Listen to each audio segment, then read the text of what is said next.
Reporter breaking. വിഴിഞ്ഞം തുറമുഖത്ത് GSTയുടെ മറവിൽ പണം തട്ടാൻ അദാനി പോർട്ട് ശ്രമിച്ചതായി റിപ്പോർട്ട്. 2023 നിർമ്മാണ പ്രവർത്തനത്തിന് അനുവദിച്ച തുകയിൽ നിന്നാണ് അദാനി പോർട്ട് GST കൈവശപ്പെടുത്തിയത്. കരാറിന് വിരുദ്ധമായി അദാനി പോർട്ട് കൈപ്പറ്റിയ 85 കോടി രൂപ വിഴിഞ്ഞം തുറമുഖ കമ്പനി തിരിച്ചുപിടിച്ചു. രണ്ടാം പിണറായി സർക്കാരിന്റെ കാലത്താണ് അദാനി പോർട്ടിന്റെ കള്ളക്കളി പിടിക്കപ്പെട്ടത്.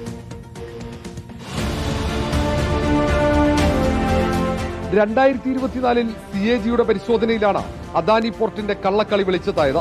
കരാറിന് വിരുദ്ധമായി 85 കോടി രൂപ അദാനി പോർട്ട് കൈപ്പറ്റിയതായി CAG കണ്ടെത്തി.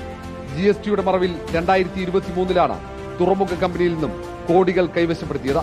കരാറിന് വിരുദ്ധമായി കൈപ്പറ്റിയ ഈ തുക പിന്നീട് വിഴിഞ്ഞം തുറമുഖ കമ്പനി തിരിച്ചുപിടിച്ചു. നിർമ്മാണ പ്രവർത്തനങ്ങൾക്ക് അനുവദിക്കുന്ന തുകയിൽ GSTയും ഉൾപ്പെടുത്തണമെന്നാണ് അദാനി പോർട്ടിന്റെ ആവശ്യം. ഈ ആവശ്യം ഉന്നയിച്ച് നൽകിയ അപേക്ഷ രണ്ടാം പിണറായി സർക്കാർ തള്ളിയിരുന്നു. ചീഫ് സെക്രട്ടറി അധ്യക്ഷനായ എംപവേർഡ് കമ്മിറ്റിയുടെ റിപ്പോർട്ട് അടിസ്ഥാനമാക്കിയായിരുന്നു നടപടി.